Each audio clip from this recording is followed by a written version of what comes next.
வணக்கம் மக்களே, நீங்க பாரு கேட்கிறது மொக்க கம்பெனி. நாங்க ஹோஸ்ட் இன்வின்சிபிள் எபிசோட் 8 ஃபைனலா ஹைர் ஆயிடுச்சு. அண்ட் எதிர்பாராத விதமா நம்ம ஸ்பைடர்மேன் பேட்மேன் சொல்லி எல்லாருமே இறக்கி சம்பவம் செஞ்சு வச்சிருக்காங்க. நல்லா இருந்துச்சு, உண்மையிலே நல்லா இருந்துச்சு. கொஞ்சம் அன்எக்ஸ்பெக்டடாவே கூட்டிட்டு போனாங்க. செம்ம எமோஷனலா வந்து பாத்தீங்கன்னா இந்த மொத்த சீசனையும் வந்து சூப்பரா பிரசன்ட் பண்ணாங்க. முக்கியமா இன்வின்சிபிளோட அந்த கேரக்டர் டெவலப்மெண்ட் உண்மையிலே தாறுமாறா எழுதப்பட்டிருக்கு. ஒன் ஆஃப் த பெஸ்ட்னு சொல்லலாம். சீசன் 3க்குமே சூப்பரான லீட் அப் கொடுத்துருக்காங்க. செம்ம மியூசிக்கான எபிசோட். யாராவது மிஸ் பண்ணிருந்தீங்கன்னா மறக்காம செக் பண்ணிடுங்க. வீடியோ ஆரம்பிச்சிடலாம். ஓப்பனிங்கே நம்ம தலைவன் ஆம்னிமேன் கிட்ட தான் ஆரம்பிக்கிறாங்க. ஸோ ஆம்னிமேனை இப்போதைக்கு அங்க இருக்க எல்லா வில்டர்மேட்ஸுமே வந்து பாத்தீங்கன்னா டெஸ்ட் பண்ணிட்டு இருக்காங்க. அவர் வந்து எக்ஸிக்யூட் பண்ண போறாங்க. எக்ஸிக்யூட் பண்றதுக்கு முன்னாடி இவன் நல்லா ஃபிட்டா தான் இருக்கானா, ஒரு பெர்ஃபெக்ட்டான வில்டர்மேட்டா இருக்கானு சொல்லி அவனுடைய அந்த ஃபைட்டிங் ஸ்கில் வந்து பார்த்தீங்கன்னா டெஸ்ட் பண்ணிட்டு இருக்காங்க. இந்த இடத்துல நம்ம ஆம்னிமேன் ஒரு படி எக்ஸ்ட்ரா போய் அவர் அடைச்சு வச்சிருக்க அந்த பிரச்சனை அடிச்சு தம்சம் பண்ண அந்த இடத்துல ஜெனரல் கிரீக் உள்ள வந்து ஏதோ பாவம் பார்த்து உன்னை விட்டுட்டு இருக்கா அப்படின்னு சொல்லி நம்ம ஆம்னிமேனே அடிச்சு பொளத்துட்டாங்க. இது கிளம்புவாரு. ஸோ அந்த இடத்துல தான் ப்ரீவியஸ் போன எபிசோட்ல நம்ம ஆலன் அனிசா கிட்ட அரெஸ்ட் ஆகி வந்திருப்பார்ல. ஸோ அவர் நம்ம ஆம்னிமேனை மீட் பண்ற மாதிரி தெரியுது. ஆம்னிமேனை கண்டுபிடிக்க தான் அவர் வந்திருப்பாரு. இவ்வளவு ஈஸியா கண்டுபிடிச்சேனே அப்படிங்கிற ஒரு சந்தோஷத்தோடையே இந்த பக்கம் நம்ம ஆம்னிமேன் கூட டெலிபதிக்கா அவர் கம்யூனிகேட் பண்ணுவாரு. இவர் இப்படி டெலிபதிக்கலா பேசுறதா மத்தவங்க யாருமே ஒட்டு கேட்க முடியாதா நீங்க கேட்பீங்க. சோ இததான் ப்ரீவியஸ் எபிசோட்ல வந்து கன்ஃபார்ம் பண்ணிருப்பாங்க. ஆலன் பேசுறது ஒன்லி அவர் யார்கிட்ட பேசுறாரோ அவங்களுக்கு மட்டும் தான் கேட்கும். 3 பேர்கிட்ட அவரால் பேசவே முடியாது. இம்மோர்டல் இன்வின்சிபிள் கூட இது ஒரு சின்ன ஃபன்னாவே நடந்திருக்கும். அதோட கண்டினியூட்டி இந்த இடத்துல கொண்டு வந்தது ரொம்ப நல்லா இருந்துச்சு. அப்படியே பூமியில இப்போதைக்கு ஆங்ஸ்ட்ரம் லெவி இன்வின்சிபிளோட அம்மாவும் அவனுடைய தம்பியுமே அரெஸ்ட் பண்ணி வச்சிருக்கான், லைக் ஹோல்ட் பண்ணி வச்சிருக்கான். சோ படுபயங்கரமா ஓடி வந்து நம்ம இன்வின்சிபிள் முன்னாடி ஒரு ரெடி எடுத்து வச்ச கழுத்து திரும்பி கொண்டுடுவேன் அப்படிங்கிற மாதிரி மிரட்டுவான். இதே மாதிரி ப்ரீவியஸா அமாண்டாவையுமே அனிசா மிரட்டுற மாதிரி காமிச்சிருப்பாங்க. அதே மாதிரி இந்த ஒரு சின்ன பிளாஷ்பேக் சீக்வன்ஸ்ல நம்ம ஆங்ஸ்ட்ரம் லெவியோட பையனுமே இந்த பக்கம் இன்வின்சிபிள் அந்த மாதிரி தான் கொல்ற மாதிரி காமிக்கப்பட்டிருக்கும். ஸோ இன்வின்சிபிள் யூனிவர்ஸ்ல நீங்க யாரையோட அந்த சூப்பர் ஹீரோஸ் லவராக இருந்தீங்கன்னா அவங்க கழுத்து திருக்கி கொல்லப்படும்ங்கிறத இவங்க தெளிவாக சொல்ல வராங்க. அவ்வளவுதான். இதெல்லாம் நம்ம இன்வின்சிபிள் காமெண்ட் ஆகி இங்க பாருப்பா எதுனாலும் பேசி தீர்த்துக்கலாம், நீ யாரு முதல்ல அப்படின்னு சொல்லி கேட்க ஆங்ஸ்ட்ரம் லெவி செம காட் ஆயிட்டாரு. டேய் உன்னால தான் நான் அப்படி மாறி இருக்கேன் அப்படின்னு சொல்லும்போது அப்பதான் இன்வின்சிபிளுக்கு ஒரு சின்ன பொறி தட்டுது மண்டல. மால ட்வின்ஸ் இந்த பக்கம் நம்ம இன்வின்சிபிளை அடிச்சு துவம்சம் பண்ற சமயத்தில் நான் ரத்தத்தாலே யூட்டோபியா வில் பண்ண மாட்டேன்னு சொல்லி அங்க இருக்க நல்ல ஆங்ஸ்ட்ரம் லெவி அவருடைய ஹெல்மெட்டை கலட்ட அதுல நடந்த ஒரு டேமேஜ் தான் இந்த ஆங்ஸ்ட்ரம் லெவியோட மூளைக்குள்ள கிட்டத்தட்ட 1000க்கும் அதிகமான ஆங்ஸ்ட்ரம் லெவியோட அந்த மொத்த மெமரிஸுமே அதை பத்தினா உள்ள அடக்கி வச்சிரும். அதுதான் இவருக்கு அந்த ட்ராமாவே கொடுத்துருக்கும். பட் அதை பத்தி கொஞ்சம் கூட கண்டுக்காம இன்வின்சிபிள் அவன் ஞாபகமே இல்லைன்னு சொல்லும்போது அது சம்பகாண்டான ஆங்ஸ்ட்ரம் லெவி தக்காளி சாப்பிடான்னு சொல்லி அவனை ஒவ்வொரு யூனிவர்ஸுக்கு அதை பத்தினா அனுப்புவாங்க. நிறைய இன்ட்ரெஸ்டிங்கான யூனிவர்ஸ் போற மாதிரி காமிக்கப்பட்டிருக்கும். ஃபர்ஸ்ட் இந்த மாதிரி ஒரு டைனோசர்ஸ் இருக்க யூனிவர்ஸ் தான் காமிச்சிருப்பாங்க. அங்க இருக்க எல்லா டைனோசருமே இங்கிலீஷ் பேசும். மனுஷங்களாம் கம்ப்ளீட்டா அழிச்சிட்டாங்கன்னு நினைச்சேன், இவன் எப்படி உயிரோட இருக்கான் அப்படிங்கிற மாதிரி கேட்பாங்க. ஸோ விச் மீன்ஸ் அந்த யூனிவர்ஸ்ல டைனோசர்ஸ்க்கு பதிலாக மனுஷங்க அழிச்சிருக்காங்க. டைனோசர் இந்த பேசுற மாதிரி இவால்வ் ஆகிருக்கு. அதை தொடர்ந்து ஒரு பயங்கரமான யூனிவர்ஸ்க்கு போறாரு, ஸ்பைடர்மேன் யூனிவர்ஸுக்கு. பட் நாம நினைக்கிற ஸ்பைடர்மேன் கிடையாது. இந்த இடத்துல ஸ்பைடர்மேனை அப்படியே கொஞ்சம் பட்டினை கிரிங் பண்ணி ஏஜென்ட் ஸ்பைடரா இறக்கி விட்டுருக்காங்க. ஏஜென்ட் வேணா மாதிரி ஏஜென்ட் ஸ்பைடர் இன்வின்சிபிள் அங்கிருந்து பறந்து வந்து நம்ம ஏஜென்ட் ஸ்பைடர் சண்டை போட்டுட்டு இருந்த ப்ரொஃபசர் ஆக்டோபஸ் மேல மோதிடுவாரு. ஸோ டாக்டர் ஆக்டோபஸ் இல்லையா, இன்னும் அவர் வந்து டாக்டர் ஆகல, ப்ரொஃபஸரா தான் இருக்காரு. மண்டையில இருந்து அந்த டென்டிகல்ஸ் வர மாதிரி காமிச்சிருப்பாங்க. ஸோ முடிஞ்ச அளவுக்கு மார்வல் வந்து காப்பரேட் வர விடாத அளவுக்கு பாதுகாத்துட்டு இருக்காங்க சொல்லலாம். ஸோ இந்த இடத்துல நம்ம இன்வின்சிபிள் அந்த ப்ரொஃபசர் வயசானவனா இருக்கான், அவனையாடா போட்டு அடிச்சிட்டு இருக்க அப்படிங்கிற மாதிரி நம்ம ஸ்பைடர்மேன் கிட்ட கேட்க, நீ என்ன நம்புப்பா, அவன் நல்லவன் இல்லை கெட்டவன். ஆல்சோ நீ வேற ஒரு டைமென்ஷன்ல இருந்து வந்திருக்க தம்பி, நான் ஏகப்பட்ட டைமென்ஷனை பார்த்துட்டு தான் இருக்கேன், இது ஒன்றும் எனக்கு புதுசு கிடையாது அப்படிங்கிற மாதிரி பேசிட்டு இருப்பாங்க. இந்த இடத்துல அந்த ஸ்பைடர்மேனுக்கு சாரி ஏஜென்ட் ஸ்பைடருக்கு வாய்ஸ் ஓவர் கொடுத்தது ஸ்பெக்டாகுலர் ஸ்பைடர்மேனுக்கு வாய்ஸ் ஓவர் கொடுத்த ஜாஷ் கீட்டனாங்க. ஸோ அவர் தான் ஆக்சுவலா இந்த சீரீஸ்ல இந்த ஸ்பெசிஃபிக்கான கேமியோக்கு வந்ததுன்னா வாய்ஸ் ஓவர் கொடுத்திருக்காரு. ஸோ டெக்னிக்கலா இந்த ஸ்பைடர்மேன் தான், நீங்க அப்படி தான் கத்துற படிக்கணும். ஸோ அங்கிருந்து நம்ம இன்வின்சிபிள் திரும்ப நம்ம யூனிவர்ஸ்க்கு வரும்போது அவர் முதுகுல பார்த்தீங்கன்னா ஆப்வியஸா அந்த வெப் இருக்கதை உங்களால் நோட் பண்ண முடியும். ஸோ ஸ்பைடர்மேனுமே சேர்ந்து இந்த யூனிவர்ஸ்க்கு வர ட்ரை பண்ணியிருக்காரு, மிஸ் ஆயிடுச்சு. அதை தொடர்ந்து அங்கிருந்து ஒரு ஜாம்பி யூனிவர்ஸ்க்கு போற மாதிரி காமிச்சிருப்பாங்க. ராபர்ட் கர்க்மன் தான் இன்வின்சிபிள் மட்டும் இல்லாம தி வாக்கிங் டெட்டையுமே உருவாக்குனாரு. ஸோ பாசிபிளி இது வந்து தி வாக்கிங் டெட் யூனிவர்ஸாவே உங்களால கன்சிடர் பண்ணிக்க முடியும் நினைக்கிறேன். ரிக்கு நீகனு டேரெல்லாம் எங்கேயாவது தெரியுறாங்களான்னு பாருங்கப்பா. அப்படியே அங்கிருந்து ஏகப்பட்ட டிஃப்ரெண்ட் யூனிவர்ஸ் போற மாதிரி இருக்கும். ஒரு யூனிவர்ஸ்ல வந்து பார்த்தீங்கன்னா அவர் உட்காந்து சும்மா கேம்ப் ஃபயர்ல பேசிட்டு இருப்பாரு. நான் போற யூனிவர்ஸ் எல்லாமே ரொம்ப வித்தியாசமா இருக்கு, அதுவும் சில இடத்துல டைமே வித்தியாசமா நகர்ந்துட்டு இருக்கு அப்படிங்கிற மாதிரி சொல்லுவாரு. அதே மாதிரி ஆம்னிபோட்டஸ் இருக்க ஒரு டைமென்ஷனுக்கும் போற மாதிரி காமிக்கப்பட்டிருக்கும். ஸோ ஆம்னிபோட்டஸ் வந்து பார்த்தீங்கன்னா டைமென்ஷன் ஷிஃப்ட் ஆகுறவர். இதுக்கு முன்னாடி நீங்க கார்டியன்ஸ் வெர்சஸ் ஆம்னிபோட்டஸ் அந்த ஃபைட்டே வந்து பார்த்துருப்பீங்க. என் டைமென்ஷனுக்கு எப்பரா நீ வந்து அப்படின்னு சொல்லி அந்த பக்கம் நம்ம மார்க் போட்டு பொழந்து கட்டுறாப்ல. அதே மாதிரி பேட்மேன் யூனிவர்ஸுக்கு போற மாதிரி தெரியுதுல. ஐ மீன் பேட்மேன் தெளிவா சொல்லல, நீ பேட்டா இருக்க ஒரு மனுஷன் என்னடா பேர் ரொம்ப மொக்கையா வச்சிருக்க அப்படிங்கிற மாதிரி நம்ம இன்வின்சிபிள் பேட்மேனே கலாய்ப்பாரு. பட் டெக்னிக்கலா அந்த இடத்துல பேட்மேன் அப்படியே தெளிவா காமிச்சிருக்கலாம், அதுல எந்த ஒரு தப்புமே இருந்திருக்காது. காரணம் ஆக்சுவலா பார்ட் ஆஃப் த இமேஜ் காமிக்ஸை இந்த பக்கம் நம்ம டிசி தான் ஓன் பண்ணிருக்காங்க. அண்ட் இமேஜ் காமிக்ஸ் மூலியமா தான் ஃபர்ஸ்ட் இந்த பக்கம் ஆப்வியஸா இன்வின்சிபிள் காமிக்ஸே வெளியிடப்பட்டுச்சு. பட் இமேஜ் காமிக்ஸோட அந்த கம்ப்ளீட் ரைட் சிஸ்டம் வேற மாதிரி. இப்போ மார்வல் டிசி எல்லாம் எடுத்து பார்த்தீங்கன்னா அந்த கம்பெனி தான் அந்த கேரக்டர் ரைட்ஸ் வந்து ஓன் பண்ணும். நம்ம ஸ்டான்லி கிட்ட அந்த ஸ்பைடர்மேன் ரைட்ஸ்லாம் கிடையாது, மார்வல் கிட்ட தான் ஸ்பைடர்மேன் ரைட்ஸ்லாம் இருக்கு. ஆனா இமேஜ்ல வந்து அந்த ரைட் சிஸ்டம் வேற மாதிரி ஒர்க் ஆகும். கிரேட்டஸ் தான் ஆக்சுவலாக அந்த ரைட்டை ஓன் பண்ணுவாங்க. ஸோ அதனால ரெண்டுமே கம்ப்ளீட் என்டிட்டியாக தான் இப்போதைக்கு இருக்குது. பட் நினச்சிருந்தா ஆக்சுவலாக பேட்மேனை காமிச்சிருக்கலாம். அது ரொம்ப ஈஸி. ஸ்பைடர்மேனை காமிக்கிறத விட பேட்மேனை காமிக்கிறது ஈஸி. மேபி பார்ப்போம் ஃபியூச்சரில் ஸ்பைடர்மேன் பேட்மேன் ஒன்னா இன்வின்சிபிள்குள்ளே வராங்களா இல்லையான்னு. நல்லா இருக்கும்ல. அதை தொடர்ந்து இன்வின்சிபிள் பார்த்தீங்கன்னா செம்மையாக அடி வாங்கி ஒரு மேட் மேக்ஸ் யூனிவர்ஸ் வந்து பார்த்தீங்கன்னா கவுத்து போட்டு வச்சிருக்காரு. பார்க்க மேட் மேக்ஸ் யூனிவர்ஸ் பார்த்தா எனக்கு ஃபீல் ஆகுது. இந்த இடத்துல சட்டையெல்லாம் கீழ்ச்சி தூக்கிட்டு இருக்கு பார்த்தீங்களா. அந்த சமயத்தில் இந்த பக்கம் நம்ம ஆங்ஸ்டம் லெவி டெபியை போட்டு பொழந்து கட்டிட்டு இருப்பாரு. முக்கியமாக அவங்க கிட்ட இருக்க அந்த ஆலிவர் குழந்தைய பார்த்து நான் ஏகப்பட்ட யூனிவர்ஸுக்கு போயிருக்கேன்டா, ஆனால் எங்கேயுமே இந்த ஆம்னிமனுக்கு இன்னொரு குழந்தை இருக்கும்போது எனக்கு சத்தியமா ஐடியா இல்லை, இப்பதான் ஃபர்ஸ்ட் டைம் பார்க்குறேன் உங்க பிரதர் அப்படிங்கிற மாதிரி சொல்வாரு. ஆல்மோஸ்ட் இவர் போன முக்காவாசி யூனிவர்ஸ்ல எல்லா இடங்களிலுமே ஆம்னிமேன், இன்வின்சிபிள் அண்ட் டெபி 3 பேருமே ஒன்னா சேர்ந்து அந்த உலகத்தை அழிச்சிட்டு இருப்பாங்க. நம்ம ஆம்னிமேன் இன்னொரு இடத்துக்கு போயிருக்க மாட்டாரு, ஆண்ட்ரஸாவெல்லாம் மீட் பண்ணிருக்க மாட்டாரு. பட் இந்த யூனிவர்ஸ் கம்ப்ளீட்டா வித்தியாசம். ஆங்ஸ்டம் லெவி இந்த யூனிவர்ஸ்ல கெட்டவனா இருக்கான். பட் டெக்னிக்கலா ஆங்ஸ்டம் லெவி கெட்டவனே கிடையாது. மூளைக்குள்ள இருக்க ஆங்ஸ்டம் லெவிஸோட அந்த மெமரிஸ் வந்து பார்த்தீங்கன்னா தட்டி பார்ப்பாங்க. ஸோ அந்த இடத்துல நம்ம ஆங்ஸ்டம் லெவி டெக்னிக்கலா பல கெட்ட இன்வின்சிபிளால கொல்லப்பட்டிருப்பான். லிட்டரலி சினிஸ்டர் இன்வின்சிபிள் இந்த இடத்துல அவன் கண் முன்னாடியே அவன் குழந்தைய அழிச்சிருக்க மாதிரி காமிச்சிருப்பாங்க. ஒரு இடத்துல பிரிசனர்ஸ் எல்லாருமே லைனா உட்கார வச்சு ஆங்ஸ்டம் லெவியோட தலையை வெட்டுற மாதிரியும் சில சீக்வன்ஸ் காமிக்கப்பட்டிருக்கும். ஐ மீன் ஆங்ஸ்டம் லெவி வந்திருந்த அந்த யூனிவர்ஸ் எல்லாத்தையுமே ஆம்னிமேன் அண்ட் இன்வின்சிபிள் அழிக்கிற மாதிரி தான் காமிக்கப்பட்டிருக்கும். அந்த ஒரு வெறுப்புல தான் இந்த இடத்துல நம்ம இன்வின்சிபிள் கூட ஆங்ஸ்டம் லெவி சண்டை போட்டுட்டு இருக்கான். பட் இந்த யூனிவர்ஸ்ல இன்வின்சிபிள் நல்லவன், ஆம்னிமேனும் நல்லவன் தான். அவன் கூட சண்டை போடுற அந்த சமயத்தில் ஆங்ஸ்டம் லெவி நம்ம கண்ணுக்கு கெட்டவனா தெரியலாம். இந்த ஒரு விஷயத்தை நம்ம டெபி வந்து பார்த்தீங்கன்னா சுட்டி காட்ட அப்புறம் நான் கெட்டவன் கிடையாது, நான் வில்லன் கிடையாது அப்படின்னு சொல்லி டெபியவே அடிச்சு நொறுக்கிறான். ஐ மீன் கையவே உடச்சு நம்ம ஆலிவரை கொலை பண்ற சிச்சுவேஷனுக்கு போறான். ஐ மீன் லிட்டரலா ஆங்ஸ்டம் லெவி என்ன நடக்குதுன்னு சுத்தமா புரிஞ்சுக்காம இன்வின்சிபிளை கொல்லணுங்கிற ஒரு வெறியில மட்டும் கெட்டவனா மாறி இருக்கான். பட் இந்த இடத்துல அவன் இன்வின்சிபிளை கொண்டானா வில்டமிட் அந்த உலகத்தை டேக் ஓவர் பண்ணிடுவாங்க. ஸோ இந்த இடத்துல இன்வின்சிபிள் மட்டும் தான் அந்த உலகத்தை காப்பாற்றக்கூடிய பேரியராகவே இருக்கான். அந்த ஒரு விஷயம் ஆங்ஸ்டமுக்கு புரியல. யாராவது சொல்லி புரிய வச்சிருக்கலாம் பாவம் பைபுல. இந்த பக்கம் மேன் மேக்ஸ் யூனிவர்ஸ்ல போர்ட்டல் ஓப்பன் ஆன அப்புறம் நம்ம இன்வின்சிபிள் வர மாதிரியே தெரியல. தம்பி செத்துட்டானா அப்படின்னு சொல்லி அந்த பக்கம் நம்ம ஆங்ஸ்டம் எட்டி பார்க்க இதுக்காக தானே காத்துட்டு இருந்தேன்னு சொல்லி ஆங்ஸ்டம் நம்ம இன்வின்சிபிள் போட்டு பொழக்க ஆரம்பிக்கிறாரு. பட் பல டைமென்ஷன் டிராவல் ஆகி வந்த அந்த சமயத்தில் இன்வின்சிபிள் கொஞ்சம் வீக் ஆயிட்டாரு.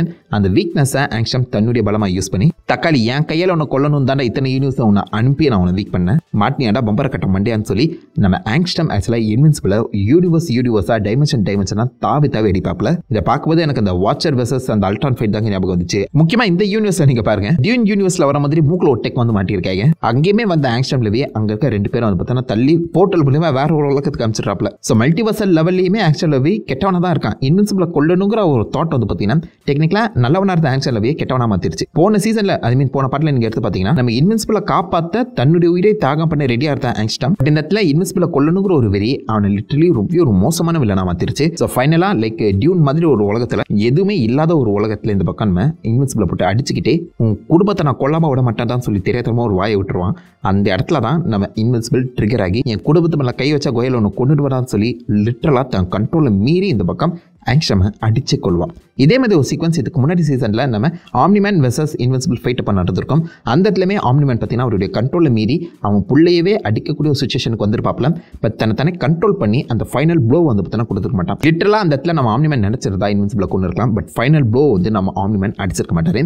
பட் இந்த இடத்துல இன்வின்சிபிள் அவர் கண்ட்ரோலை மீறி இருப்பாரு. அவங்க அப்பா போல மாறக்கூடாதுன்னு சொல்லி அவங்க அப்பாவோட மோசமான ஒரு வில்லனா நான் மாறிட்டு இருக்கேனே அப்படிங்கிற ஒரு செல்ஃப் ரியலைசேஷன் நம்ம இன்வின்சிபிளை தாக்க ஆரம்பிக்கும். முதல் டைம் ஒரு கில் பண்றாரு. அந்த கில் அவருக்கு அதிகமான பயத்தையும் PTSDயுமே உருவாக்குது. நான் ரொம்ப பலமாய்ந்தவன் நினைச்சேனே அப்படிங்கும்போது அவர் சொல்றது ஆங்ஸ்டம் லெவியை பார்த்து கிடையாது, தன்னை பார்த்து. நான் உண்மையிலே தைரியசாலின்னு நினைச்சேன், ஆனால் லைக் எங்கள் அப்பாவோட நான் கெட்டவனா மாறிட்டு இருக்கேன்னு சொல்லி அவர் பயப்பட ஆரம்பிப்பாரு. அங்கே உட்காந்து அழ ஆரம்பிப்பார். ஆங்ஸ்டம் லெவியால் மட்டும் தான் போர்ட்டல்ஸ் ஓப்பன் பண்ண முடியும். ஸோ இந்த இடத்துல நான் மாட்டிக்கிட்டேன் அப்படிங்கிற மாதிரி ஒரு சோகமாக உட்கார அந்த சமயத்தில் தான் கார்டியன்ஸ் ஒரு டைம் போர்ட்டல் ஓப்பன் பண்ணி அங்கேருந்து வராங்க. பட் இந்த முறை எல்லா கார்டியன்ஸுக்குமே வயசாகியிருக்கு, இன்க்ளூடிங் நம்ம ஈம். அந்த இடத்துல புல்லட் ப்ரூஃப், பின்னாடி நம்ம ரோபோட், மான்ஸ்டர் கேர்ள் அண்ட் இந்த 2 கேரக்டர்ஸ் புதுசாக இருக்காங்களா. ஒருத்தி நாக் அவுட், இன்னொரு கேரக்டர் பார்த்தீங்கன்னா kid version of Thor. Invincible இந்த யூனிவர்ஸ்க்கு வந்து மாட்டிக்கிட்டு கிட்டத்தட்ட 20 வருஷம் கழிச்சு தான் இந்த டீம் ஆக்சுவலாக இந்த இன்வின்சிபிளே கண்டுபிடிக்கிறாங்க. அதுவும் டைம் டிராவல் பண்ணி வந்து கண்டுபிடிக்கிறாங்க. ஆப்வியஸாக டீம் எக்ஸ்பேண்ட் ஆகும்போது புது கேரக்டர்ஸ் வரதானே செய்யணும். இந்த இடத்துல நான் உன்னுடைய ப்ரெசென்ட் வெர்ஷன் ஆஃப் இன்வின்சிபிளை தான் தேடி போனேன். பட் அவன் ரொம்ப மோசமாக மாட்டான், ஆனால் தான் பாஸ்ட் வெர்ஷனை தேடி வந்திருக்குங்கிற மாதிரி ரோபோட் சொல்லுவாப்ல. ஸோ இன்வின்சிபிள் இந்த யூனிவர்ஸ்லேயே எக்ஸிஸ்ட் ஆகியிருக்காரு, கொஞ்சம் கெட்டவனாகவும் மாதிரி இருக்காரு போலங்க. ஸோ இந்த இடத்துல நம்ம மார்க்கை அவர் சொந்த ஊருக்கு அனுப்புறதுக்காக ஒரு போர்ட்டல் ஓப்பன் பண்ணேன். மார்க் போகிறதுக்கு முன்னாடி ஆட்டம் மீது மார்க்கை தடுத்து 20 வருஷம் உனக்காக காத்துட்டு இருந்தேன்டா, உண்மையில நான் உன்னை லவ் பண்ணுறேன், இந்த ஒரு உண்மையை நீ அவகிட்ட போய் சொல்லு அப்படின்னு சொல்லி ப்ரெசென்ட் டைம் லைன் ஈவோட மனசில் இருக்கிறத இந்த ஃபியூச்சர் டைம் லைன் ஈவ் வந்து பார்த்தீங்கன்னா சொல்லி அந்த டைம் ஸ்ட்ரீமையே உடைக்க ட்ரை பண்ணுறான். மார்க் போன அப்புறம் பின்னாடி இருக்க அந்த ரோபோட் அவருடைய மாஸ்கை கழட்ட அங்கே இருந்தது நம்ம ரெக்ஸ்ப்ளோட் அப்படின்னு நீங்கள் நினைப்பீங்க. பட் ரெக்ஸ்ப்ளோடோட டிஎன்ஏல தான் நம்ம ரூடி கேரக்டரை உருவாக்கியிருப்பாங்க, அந்த ரோபோட் கேரக்டரை உருவாக்கியிருப்பாங்க. 2 பேரும் பார்க்க ஒரே மாதிரி இருக்கிறதுல தப்பு இல்லை. பட் ஈவ் இந்த இடத்துல ரோபோட்டை பார்த்து ஆக்சுவலாக ரெக்ஸ்ன்னு தான் சொல்லி கூப்பிடாப்ல. ஒருவேளை ரெக்ஸா இல்லை ரூடியாங்கிற டவுட் இருக்க தான் செய்யுது. பார்ப்போம் அடுத்த சீசனில் என்ன மாதிரி கன்ஃபார்ம் பண்ண போகிறாங்கன்னு. இப்போ எப்படியோ ப்ரெசென்ட் டைம்ல எனக்கு வந்து நம்ம மார்க் வந்து பார்த்தீங்கன்னா முதல் வீட்டுக்கு தான் போய் பார்க்குறாரு. வீடு காலியாக இருக்குது. ஆப்வியஸாக அதுக்கு முன்னாடி நம்ம சீசல் அவருடைய டீம்மேட்ஸோட வந்து டெபியும் அவங்க குழந்தையுமே காப்பாற்றி கொண்டு போய் இப்போதைக்கு ட்ரீட்மெண்ட் கொடுத்துட்டு இருக்காங்க. மார்க் வந்து அவங்க அம்மாவை பார்த்து அழ ஆரம்பிப்பான். ஏன்னா ஃபர்ஸ்ட் டைம் கில் பண்ணியிருக்கான். அவங்க அம்மாவுக்கு வந்து புரிய ஆரம்பிக்குது. நான் ஆம்னிமேன் மாதிரி மாற மாட்டேன் அப்படின்னு சொல்லிட்டு இருந்தவன் ஆம்னிமேன் ஸ்டைலில் கில் எடுத்திருக்கான். இது ஒரு மிகப்பெரிய கேரக்டர் டிரான்ஸ்ஃபர்மேஷன் நம்ம மார்க்குக்கு. அந்த ஒரு விஷயத்தில் தான் அவன் எஸ்கேப் ஆக தன்னுடைய பவர்ஸை அவன் எக்ஸ்ட்ரீமுக்கு புஷ் பண்ணுறான். ஐ மீன் உலகத்தை சுற்றி சூப்பர் சானிக் வேகத்தில் பறந்துட்டு இருப்பாப்ல. ஆல்மோஸ்ட் இதில் அவன் லைட் ஸ்பீடை டச் பண்ணுற மாதிரியும் காமிச்சிருப்பாங்க. அனிமேஷன் கம்ப்ளீட்டாக வேற மாதிரி இருக்கும். இந்த ஃபிளாஷ் ஸ்பீட் ஃபோர்ஸ்க்குள்ள போவார்ல அந்த மாதிரி இந்த சீக்வன்ஸை பிரசன்ட் பண்ணியிருப்பாங்க. இவர் அதிவேகத்தில் போகிற அந்த சமயத்தில் இந்த பாலைவனத்தில் பார்த்தீங்கன்னா ஏகப்பட்ட புயல் காத்துகள் உருவாகும். இதே மாதிரி தான் போன சீசனில் நம்ம ஆம்னிமேன் கூட இன்வின்சிபிள் ட்ரைனிங் பண்ணிட்டு இருக்கும்போது இதே பாலைவனத்துக்கு மேலே பார்ப்பாரு. அந்த இடத்துல பிரையண்ட்டுங்கிற ஒருத்தன் கெஹரோட அந்த டோம்பை தேடி வந்திருப்பான். ஸோ அந்த இடத்துல அவங்க பறக்கும்போது புயல் காத்துல அந்த டோப் வந்து பார்த்தீங்கன்னா மண்ணுக்குள்ள மண்ணா புதஞ்சிரும். அவருடைய பொண்ணு இப்போதைக்கு இன்னொரு பவர்ஃபுல் கேரக்டரை வச்சுக்கிட்டு திரும்ப அந்த டோம் அதை பற்றி தான் தோண்டி பார்க்க வந்திருப்பாங்க. அந்த இடத்துல செத்து போனால் அவங்க அப்பா பார்த்து ஷாக் ஆகிட்டு இருக்கும்போது ககோர் வெளில வந்து எப்பா நீங்கள் ஃபீமேலா நான் மேலோட ஹோஸ்ட்டை மட்டும் தானே எடுக்க முடியும் அப்படின்னு சொல்லி பேசிட்டு இருக்கும்போது திரும்ப இன்வின்சிபிள் பார்த்தீங்கன்னா அந்த மொத்த பாலைவனத்தோட புயலை வச்சு இந்த டோப்பை மூடிடுறாரு. மீண்டுமா அப்படிங்கிற ஒரு ரன்னிங் ஜோக்காக தான் இப்போ இதுக்கு வந்து ப்ரெசென்ட் பண்ணியிருக்காங்க. யாருக்கு தெரியும் ஃபியூச்சரில் இந்த பொண்ணோட பையன் யாராவது பாசிபிளி இந்த டோம்பை ஆட்டிய போட அங்கேயுமே நம்ம இன்வின்சிபிள் மோஸ்ட்லி இந்த பாலைவனத்தோட புயல் காற்று வச்சு மொத்தமாக மூடுறதுக்கான வாய்ப்புகள் இருக்குது. பண்ணுறாங்களா இல்லைன்னு பொறுத்தது பார்ப்போம். இந்த இடத்துல இன்வின்சிபிள் என்ன பண்ணுறதுன்னே தெரியாமல் அமாண்டா கிட்ட போய் திரும்ப செஞ்சிடலாமான்னு சொல்லி அமாண்டா மீட் பண்ண போறாரு. பட் ஆப்வியஸாக அவர் மனசு இடம் கொடுக்கல. அங்கேருந்து கிளம்பி வீட்டுக்கு வந்துடுறாங்க ரெண்டு பேருமே. ஸோ வீட்டில் இந்த பக்கம் நம்ம இன்வின்சிபிளால் தூங்க முடியல. அவங்க அம்மா வந்து ஆறுதல் சொல்கிற மாதிரி தெரியுது. அந்த இடத்துல மார்க் வந்து பார்த்தீங்கன்னா நான் ஆக்சுவலாக இப்போதைக்கு காலேஜுக்கு போக விரும்பல. எனக்கு என்னுடைய சக்திகளை கண்ட்ரோல் பண்ணுற அளவுக்கு திறமை வேணும். அந்த அளவுக்கு நாலேஜ் எனக்கு வேணும். அதுக்கப்புறம் நான் படிப்பை கண்டினியூ பண்ணுறேங்கிற மாதிரி சொல்லுவார். ஏன்னா டெக்னிக்கலாக வில்ட்ரமிட்ஸால் மனிதர்களை தாண்டி பல வருஷங்கள் வாழ முடியும். ஐ மீன் இந்த உலகம் அழிகிறத கூட அவங்களால பார்க்க முடியுமா? எந்த அளவுக்கு அவங்களுக்கு வயசாகுதோ அந்த அளவுக்கு ஸ்ட்ராங்காக மாறுவாங்க.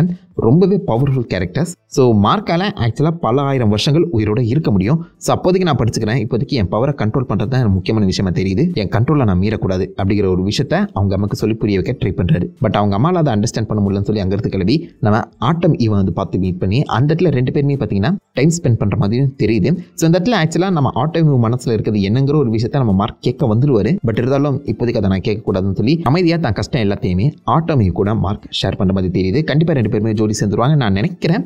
அடுத்த சீசனில் இருந்து நடக்குதா இல்லைன்னு பொறுத்தது பார்ப்போம். மார்க்கோட ஸ்டோரி இந்த பக்கம் போயிட்டு இருக்கும்போது ஆப்போசிட்ல நம்ம இம்மோர்டலை காமிக்கிறாங்க. ஸோ இம்மோர்டல் வந்து இப்போதைக்கு கொஞ்சம் டூப்ளிகேட் இறந்துட்டு அப்புறம் மனசளவில் உடஞ்சு தனிமையான ஒரு லைஃபை வந்து வாழ்ந்துட்டு இருக்காரு. ஒரு வீட்டுக்கு வர அந்த இடத்துல நிறைய அவருடைய பழைய விஷயங்கள் வந்து காமிப்பாங்க. முக்கியமாக இம்மோர்டலோட பழைய சூட் இருக்கு. ஆல்சோ ஒரு கட்டத்தில் நம்ம இம்மோர்டல் ஆப்ரஹாம் லிங்கனா இருப்பாரு. ஸோ அவருடைய அந்த கேப்புமே இருக்கு. அந்த இடத்துல ஹோலி கிரேலுமே காமிச்சிருப்பாங்க. ஒருவேளை இம்மோர்டல் தான் ஜீசஸ்ன்னு சொல்ல போறாங்களோ எனக்கு என்னமோ டவுட்டாக தாங்க இருக்கு. இந்த இடத்துல ஒரிஜினல் டூப்ளிகேட்டை காமிக்கிறாங்க. டூப்ளிகேட் வந்து பார்த்தீங்கன்னா ஆப்வியஸாக செத்து பிழைக்கிறது சுத்தமாக பிடிக்கலன்னு சொல்லி இப்படி ஒரிஜினல் வெர்ஷன் ஒரு பக்கம் ஒளிஞ்சிருது. டூப்ளிகேட் வெர்ஷனை தான் இவ்வளோ வருஷங்கள் கார்டியன்ஸுக்குள்ள ஒரு சூப்பர் ஹீரோவா சுத்த வச்சிருக்கான். அந்த டூப்ளிகேட் செஸ்ட்லேயே நீங்கள் பார்த்தீங்கன்னா 0ன்னு எழுதப்பட்டிருக்கு. ஸோ டெக்னிக்கலாக இவ தான் ஒரிஜினல் வெர்ஷன். இவ்வளோ பார்த்தோன்னே நம்ம இம்மோர்டல் செம ஹாப்பி ஆயிடுறாரு. அவன் உடஞ்சிருந்த மனசு ஒன்றா சேர்ந்துருச்சு.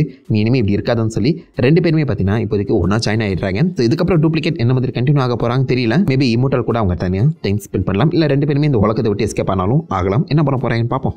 அதே மாதிரி அந்த பக்கம் நம்ம பிரசன்ட்ல வந்து பார்த்தீங்கன்னா ஆம்னிமேன் மாட்டியிருப்பார்ல. இடத்துல ஆம்னிமேன் கூட ஆலன் டைரக்டாக கம்யூனிகேட் பண்ணி நான் நினைச்சது நடந்துருச்சு, உன்னை நான் மீட் பண்ணிட்டேன், உன்னை காப்பாற்ற தான் நான் வந்திருக்கேன், எப்படிங்கிறத தப்பிக்கிறது அப்படின்னு சொல்லி கேட்க அந்த இடத்துல நம்ம ஆம்னிமேன் எல்லாத்தையுமே இழந்த மாதிரி நான் செஞ்ச தப்புக்கு என்னை அனுபவிக்க விடுகிறா, நான் வந்து செத்துடுறேன், வில்ட்ரமேட்டர் ரூல் தான் ஃபாலோவே பண்ணலை, சின்ன சின்ன மனிதர்கள் மேலே நான் வந்து அன்பு பாசம் வச்சுட்டேன், அவங்க சாவறதை நினச்சா எனக்கு கொஞ்சம் வருத்தமாக இருக்குது, இப்படி இருக்கிறது எனக்கு பிடிக்கல அப்படின்னு சொல்லும்போது ஆலன் என்னடா நல்லவனாக இருக்கிறது பிடிக்கலன்னு சொல்கிற வெண்ணம் அவனை இந்த வில்ட்ரமேட் எம்பையரை எதிர்த்து உன் பையனே வந்து நிற்கிறேன்னு சொல்லிட்டான், தக்காளி நீ நிற்க மாட்டியா அப்படின்னு சொல்லி கேட்க அப்பதான் அவன் பையன் உயிரோடு இருக்க விஷயத்தையே நம்ம ஆம்னிமேன் புரிஞ்சுக்கிறாரு. என் பையனை இதில் சேர்க்காத, அவனுக்கு கொஞ்சம் அமைதி கிடைக்கட்டும், என்னுடைய தப்புக்கு நான் தண்டனையை அனுபவிச்சுக்கிறேன் அப்படின்னு சொல்ல ஆலன் முடிஞ்ச அளவுக்கு ஆம்னிமேனை கன்வின்ஸ் பண்ண ட்ரை பண்ணுறாரு. இந்த இடத்துல ஆம்னிமேன் ஃபைனலாக நான் இதை சொல்வேன்னு எதிர்பார்க்கல, ஆனால் என் பொண்டாட்டியை நான் மிஸ் பண்ணுறேன்டா அப்படின்னு சொல்லும்போது அதோட சீசனாக முடிக்கிறாங்க.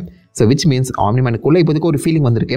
இது வரைக்கும் காமிக்கப்பட்ட எல்லா வில்ட்ரமேட்ஸுமே வந்து பார்த்தீங்கன்னா ஃபீலிங்லெஸ் ப்ரூட்ஸாக தான் காமிக்கப்பட்டிருக்காங்க. அவங்களுக்கு மனசுக்குள்ளே ஈரம்ங்கிறதே கிடையாது. வில்ட்ரமேட் எம்பையருக்காக மட்டும் வேலை செய்கிற ஒரு அடியாட்கள் வந்து காமிக்கப்பட்டிருந்தாங்க. பட் இந்த இடத்துல ஆம்னிமேனுக்குள்ள மனிதர்கள் ஒரு ஈரத்தை உருவாக்கியிருக்காங்க.